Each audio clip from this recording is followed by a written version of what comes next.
Hello Snacks, welcome back. I apologize in advance for the first 3 minutes of this video. I didn't realize I had a voice modulator on because Mr. Tibbles, in his enthusiasm to say hello to me as I'm trying to record, pressed the hotkey on my keyboard. So, yeah, I don't realize it till later. I'm sorry! Anyway, enjoy the stories. Am I the a-hole for moving forward with our divorce after my soon-to-be ex was badly injured in a motorcycle accident? My wife and I separated last year. She found someone she liked better, and he left his wife for her.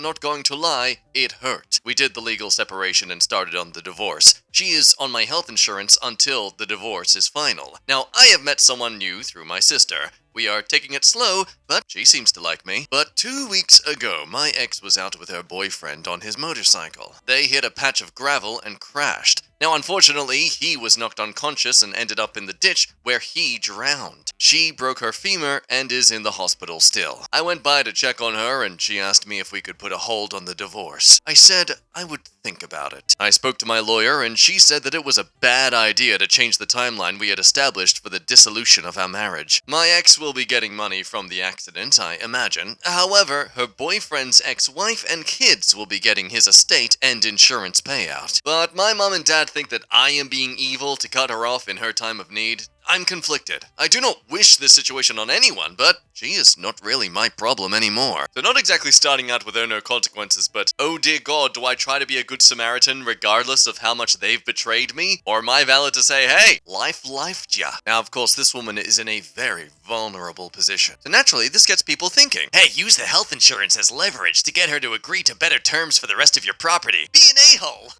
Yeah, her content partner has literally died, and people's thoughts here are, how can I make this worse for her? But ultimately, yeah, main discourse is, well, she left, she's not your problem anymore, this is just the consequences of riding on a motorcycle with someone who clearly wasn't actually in control of the vehicle. So I mean, what do you think? Is he an a-hole for deciding not to help pay for her medical bills? If there is a concern about finances, according to the OP, it should apparently be fine. She has money, and pretty sure she has insurance through her work as well. So it could be argued, if anything, she's just trying to beg for convenience because he has a better insurance option? Anyway, let me know what you think down below. And now for a classic tale of a man who thinks it's so easy to take care of kids and work at the same time. I'm 31 female and my husband is 36 male. We have 2 boys, a 5-year-old and a 7-year-old. My husband works in an office and he has the option to work a few days a week from home, but he prefers not to because he says it's easier to focus in the office. Now, I run a small business from home. I don't have a lot of daily work, just some emails and planning,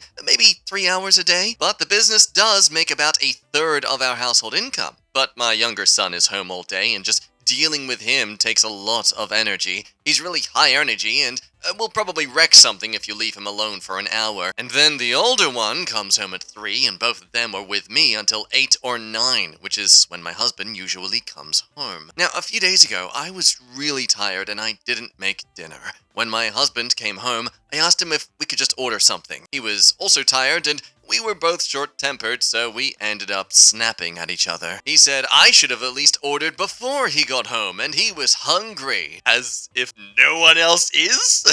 I'm experiencing a very unique emotion right now. Are you kidding me? God damn it, Mr. Tibbles, where are you? Okay, we're proper voice now. Now, I said I forgot, and it's not fair that food is always my problem. He said that I'm home all day, and I even admit that I don't have much work to do, so I'm basically a stay-at-home mother and should at least take care of dinner. I said he has no idea how much I do every day, and he said he'd handle the kids for an entire day while also working from home just to prove it should be easy for me. I said sure. So he made the arrangements to work from home yesterday. I slept in, and when I woke up, he was already frazzled from getting the older one ready for school. He ended up having to cancel a meeting to make breakfast and was worried about that. Then he went and took another meeting later on, so the boys went out to play in the yard and got super muddy and left footprints all over the house, which he then had to mop, and I didn't help at all. By this point, I did sort of feel guilty because it was was definitely harder for him to take care of work at the same time, but all I wanted was an apology. He said he was doing this to show that I do nothing all day, and if he just admitted he was wrong, I would have helped out straight away. Later on, he had another meeting, and he told the boys not to bother him for an hour. But about 20 minutes in, they got in an argument about something, and our younger one went into my husband's room to complain. He was really loud, and my husband's video was also on. Then he told the kid to leave him alone, but he was upset and crying and wasn't listening. After a few minutes, my husband went back to the meeting and apologized to the other people. When it was finished, he was really angry at me. He said I could see what was happening and I just watched him struggle without helping. I said, all you had to say was please help. He said, I shouldn't have to be so petty and prideful. This probably made him look a bit stupid in front of his manager, but it was only a few minutes and I don't think it was the huge deal he made it out to be. Now, here's the thing though. On one hand, while he is agreeing to work from home and all that stuff, he's working a lot more hours consistently than she is during the day. That said, this is still entirely his fault because he was so cocky and confident that he could handle 2 kids while working full time. I mean, even the somewhat valid argument that he technically works more hours through the day, her hours are like a managerial role. That's what a stay-at-home mother is. They're a manager, and all their co-workers are headless chickens. Regardless, this did rile up a few people, with many arguing that Opie was being rather childish about all this. Again, arguing the difference between working full time until not getting home until like 8 or 9 p.m. versus working 3 hours and then spending the rest of the day trying to mind the kids. Or I guess minding one kid and another throughout the afternoon. Pointing out that you could have still made your point get across by this point and saved the terrible business strategy of embarrassing your husband in his workplace by just stepping in. And then pointing this out to the husband like, hey look, I had to step in because your meeting was going to be interrupted otherwise. Now when I'm home alone, I actually don't get to do that. I don't have anyone to help me in that regard. Do you see how disruptive and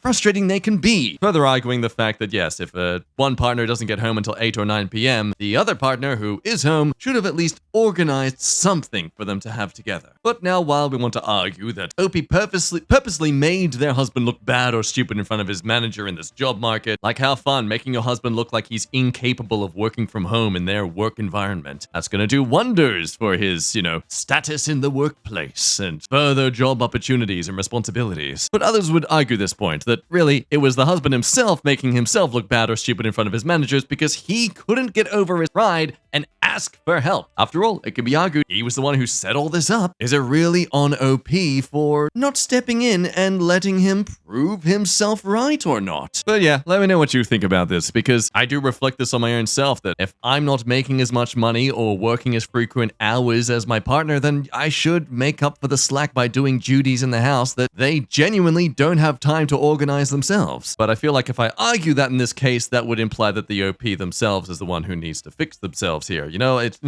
I suppose the major difference between my relationship and this one is that I don't have kids. Just a slight difference. And now for a sad story where a man was ghosted by their love and is desperate to get some support and find out why. What could have caused her to do this, everyone? I'm pretty sure my girlfriend found out I cheated. How should I approach this? Okay, so my girlfriend and I have been dating for a year and we just recently moved in together. It's my apartment, but when I found out I qualified for it, I asked her to move in with me and she did. We built our home together and I love it, but we argue over little things, mainly about house chores. She's more of a clean person who can't stand the slightest bit of messiness, while I really don't care. Now, one night we had the loudest argument because I didn't clean the tub out, and she continued to go on and on about how she was the only one who put in any effort for the house, and she was right about that. I'm always busy, because I'm a student and a worker, but I didn't want to admit it, so I just left to wait for things to cool down. But I wound up meeting a girl I'll call Kay at this bar, and we hooked up. I got her number and it became consistent. This was 2 months ago. Yesterday, I came home to a literally empty house. Everything that my girlfriend had bought was gone, down to our little patio garden and bed. I wasn't blocked though. I've been calling her over and over just to get an explanation, to no avail, and I know she's okay because she's still posting on Instagram like nothing's happened. I don't know what to do and I don't know where she is. I talked to all our friends and none of them know. I tried her mom, but she told me not to call her phone again and cursed at me. She didn't even tell me why I was ghosted. I don't even want to try her dad. I asked her best friends to give her a message for me, but I got blocked. I don't even know how she would find out because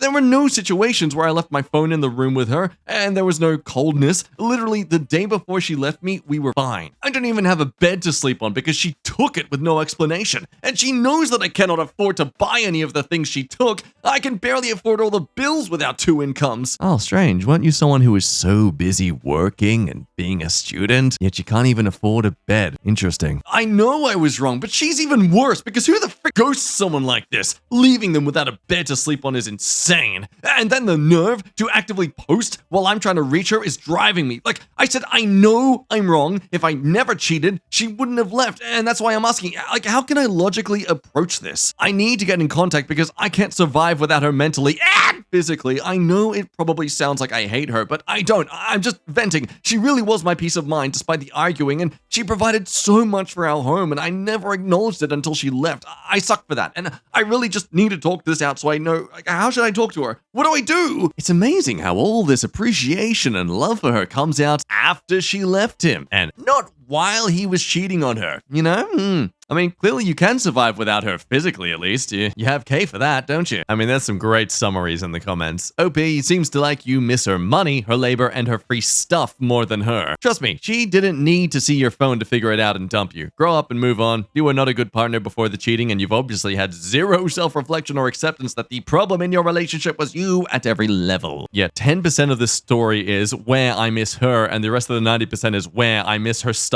and her free labor. Am I the a-hole for having a kid when my ex-wife is going through menopause? So my ex-wife and I are in the process of divorce. We have 2 kids in high school. She started to hate me during our last year of my marriage, along with mood swings and just being terrible. Only thing I could think of at that time was that she is being hormonal. She didn't like when I told her she is being hormonal, and she would get defensive. I told her to see a doctor and she refused. I don't think she would have listened to me. I gave her an ultimatum to go to therapy and see a doctor or we are done. She asked for divorce. I didn't argue. I told her, fine, if that's what she wants. She told me I am a mediocre husband and she is better off alone. That actually definitely defines me. I am a mediocre husband. I am not very good looking. I am not a millionaire. I never cheated, so I guess I am not a bad husband, just mediocre. She filed a petition for divorce, but then a few months later, she suddenly withdrew it and told me that she is having second thoughts. I filed a petition myself because I met a woman who was nice to me, which came as a shock to my system. I couldn't have gone back to my ex-wife after that. See, it turns out my ex-wife's sister convinced her to see a doctor as she discussed about her periods, irregularities, and stuff with her. She was going through perimenopause and she just started HRT. She started dragging the process, so we have been going through divorce for like forever. But my girlfriend found out she is pregnant. I told her that I am a mediocre dude, that's why my ex left me. She told me that she is also a mediocre woman and she wants to raise a mediocre kid with me and live in a mediocre house and live a mediocre life. So naturally she is now my fiance and wife as soon as I get divorced. I thought news of her pregnancy will make my ex understand that our marriage ended, but she went crazy about it. So she is now claiming I abandoned her when she needed me the most, that I am a bad person for having a kid when she is going through menopause. She left me first. So part of me considers the idea that he kind of jumped the ship rather quickly, didn't he? I mean, she clearly was going through something. You were aware she was, and your standard for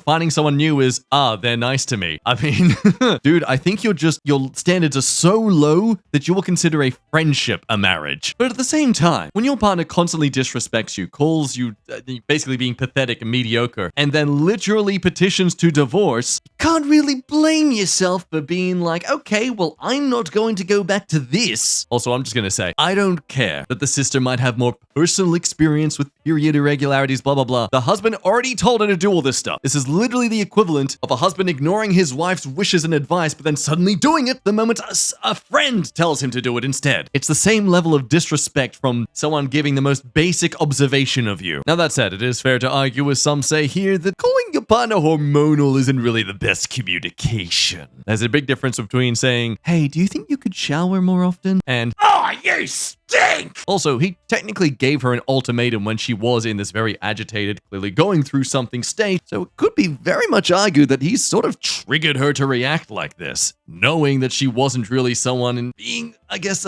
illogical about their situation. I mean, he did essentially kick the hornet's nest on someone who was habitually doubling down on whatever they did or said. Also wondering just how convenient everything has been for him so far. They haven't even divorced yet, but he's conveniently found someone who's perfect for him, notably a lot younger than his current wife, and she's already pregnant. This got a lot of comments, arguably downvoted, but still valid opinions here that OP might be giving a very biased side of this entire story. So what do you think? Is the ex-wife, or soon to be ex-wife, just dealing with the consequences of her own actions, or is it rather sus that this man immediately suggests that she just divorce him if he is so mediocre in her eyes, etc., instead of genuinely trying to figure out what is going on with her, because she clearly hasn't always been like this, according to you? After all, leaves many to wonder that maybe she wasn't experiencing hormonal changes, she was just finally expressing genuine grievances about you that she may not have felt comfortable saying before. It does make you wonder. Now here's a good relationship tactic. Gaslight your wife and then be upset when she tries to leave you for it. Am I the a-hole for wanting to leave my husband after he stole from me? When I was 5, my nana gave me her tea set. It was given to her by her mother. My nana had no daughters of her own, and I was the only girl of her 11 grandchildren, so she gave it to me. It's a full bone china set. I don't know if it was or has monetary value, but its sentimental value is immeasurable. I have had it, kept it, and used it for nearly 28 years. I wanted to pass it down to my own daughter or granddaughter one day. My husband knows all this. Now, his sister and her family came to stay with us for a week. Whenever I have little girls over, I pull out my tea set for a tea party. I make tea sandwiches, scones, cakes, biscuits. My nana made tea parties a big deal with me, and I carry that on. So me, my sister-in-law, and her daughter had an afternoon tea party. Now, it was a couple of weeks after that, I had my friend and her daughters coming to visit. I planned a tea party. Morning of, I baked, made sandwiches, went to pull my tea set out, and it was gone. I kept it in a cabinet in my kitchen. I wash it and put it away every time until the next time. I went a little mad looking for it. The visit came and went. I spent days tearing my house apart looking for it. Every cabinet, drawer, cupboard, the whole house was turned inside out. My husband even helped me. He was insistent that it couldn't have grown feet and walked away on its own. That's what gets to me. He knew damn well where it was, but he pretended that I had misplaced it. He knew how upset I was and tried to comfort me with promises to buy me a new set, as though a new set could replace my nana's. A few weeks later, he came home with a cheap, thin-looking set that he bought at Walmart or something. I threw it in the bin. Call me ungrateful if you want, I don't care. I was ungrateful. Something you treasure, something of great sentimental value given to you by your long-dead nana cannot be replaced, no matter how much, or little in this case, the replacement costs. Then I heard my husband on the phone. I heard him say that when we visit, to put it away and tell Melly not to mention it because I'm still upset about it. He didn't say the words tea set, but I knew. I knew that's what he was talking about. I walked in while he was still on the phone and called him a thief. He was like a deer in headlights. He quickly hung up and tried to explain. I wouldn't hear it. I told him to get it back. His sister called me and I called her a thief. I told her to return it in the same condition she took it or I would be calling the police, and then I hung up on her. My husband tried reasoning with me. He told me his niece loved it so much, and that kind of thing really is for little girls. He said he was going to talk to me about leaving it to her anyway, so where is the harm that she has it now? He said I was too old to be playing around with kids' toys, and I really should grow up. He said I was immature and it means nothing. What he meant is that it means nothing to him, so I should forget it. Dude, a tea set? For kids? What do you think elders drink? Last I checked, kindergartens weren't full of wrinkly old people, you know? The logic is ridiculous. Okay, Jonathan, it's nap time. I don't want to go to bed. The next day, I not only went to the police to report the theft, I also called my brother who lives in the same city as my husband's sister. My brother went around and got my tea set. My husband was livid and spent a couple of days calling me a lot of derogatory names. His tune changed when he came home to find me packing my stuff. He stole from me, pretended he didn't know anything about it, insulted me, and tried to gaslight me. Oh, but now he's saying how sorry he is and that we can work this out. I don't think we can. I look at him and I see someone who steals from me, lies to me, makes me feel small, someone untrustworthy who doesn't care about me. 2 of my brothers will be here tomorrow to help me move. I'm taking everything that means anything to me because I don't think I'll see any of it again if I leave it all with him. We can fight it out in court about the rest. So I've been told that I'm an a-hole to leave him over a tea set, but it's not just a tea set. It's my nana's history. It's my history. It's years of happy memories with her, with my mother, and other female relatives, friends. He stole all of that from me when he gave it away. But am I the a-hole for calling it quits? Man, I don't think we even need to read the comments about this one. It's just perfectly summarized in the post itself. He gaslit, he lied, he acted like he didn't know what he did. And then when he's caught out for doing it, he insults you and degrades you. I can imagine the rage a guy would feel if his partner gave away his PS5 or gaming PC to like her cousin or something because, oh, video games are for kids. You don't need such toys anymore, sweetie. Either way, how could he know she'd be so sensitive? Doesn't she know family heirloom tea sets are just for little girls? Am I the a-hole for laughing when my friend's ex rejected her? So my friend Jenna, 28 female, had a boyfriend, 28 male, named Mike. Skipping all the backstory, Jenna broke up with Mike 5 months ago. We all advised her against it because Mike was the perfect boyfriend. Even Jenna herself didn't have complaints about him, and the reason she broke up with him was also stupid. She broke up with him just because he was taking care of his elderly mother with cancer, and she felt he was spending too much time with his mother. Oh, I guarantee she had some stupid ick like, oh, he really gives me mama's boy energy now. It's just such an ick taking care of your family. Now, we are 6 people in our friend group, and all of us basically begged her not to break up with Mike, but she didn't listen. Now, I am not in love with Mike, but I will be honest and say, if any boyfriend in my future treats me half as good as Mike did Jenna, I will be as happy as can be. Now, the last 5 months, Jenna has been going on dates and is constantly complaining and moaning that nobody is treating her right. All the guys she has gone out with are acting like children and not men. We told her she gave up something half of us would kill for, but she didn't listen. And now she has to deal with the consequences and watch from afar when Mike finds someone else and treats her right. About 3 nights ago, our whole friend group went out and ran into Mike at a bar. He was having some drinks with his friends. The whole night, Jenna couldn't stop looking at Mike and asked us if he would give her another chance. I was honest with her and told her, no, I don't think he would, but some of our other friends encouraged her to ask him for a second chance. The night went on and somehow the 2 friend groups mixed and we were having drinks together, and that is when Jenna, in front of everyone, asked Mike is he will be willing to give her another chance. She was sorry for throwing him away and did see what she had until she didn't have it anymore. Mike looked at her for a couple of seconds and said something similar to the Thanos line. It was brutal and it was like a movie scene. I imagine it was something like the, I don't even know who you are. No, wait, scratch that. He said something like, So you can't live with the failure of your own decision. And look, now it has brought you back to me. He then just continued his conversations with Jack. I couldn't contain my laughter when it happened and bursted out laughing. The next moment, Jenna ran out of the bar. She has been crying for the last 3 days and refuses to talk to me, and even our friends are calling me an a-hole for laughing. I couldn't help it. Everything was perfect, and although she is my friend, she didn't take my advice for the second time now when it came to Mike. She basically got what she was asking for. Now, it seems Opie needed to make an edit about this. I see this come up a lot. I didn't stand up and laugh in Jenna's face. I didn't laugh at her or yelled, I told you so, and nothing like that. I just laughed at what Mike said. I'm just gonna say it. Even if you did, you still wouldn't be the a-hole. Okay, look, you would be, but it'll be worth it. Yeah, because it seems there's a lot of people who are ashamed of OP's lack of sympathy or empathy towards Jenna, just feeling so hurt and rejected like this. I mean, okay, sure, it's a valid argument, I suppose. I guess it's just really easy for us to all feel a lack of compassion for Jenna because she was the one who actually decided to dump him in the first place, and for such a almost narcissistic reason too. You care more about someone in your life who's dying than me. I mean, God, could you imagine how she'd be if he was like paying more attention to their daughter or something? You know, the child they're raising? But let me know what you think. People believe ultimately, yeah, she made a poor and self-judgmental decision, but she doesn't deserve to be publicly humiliated for it. Anyway, friends, we'll end today's stories there. Thank you as always for watching. Love your face, and I'll see you for the next one. Bye-bye.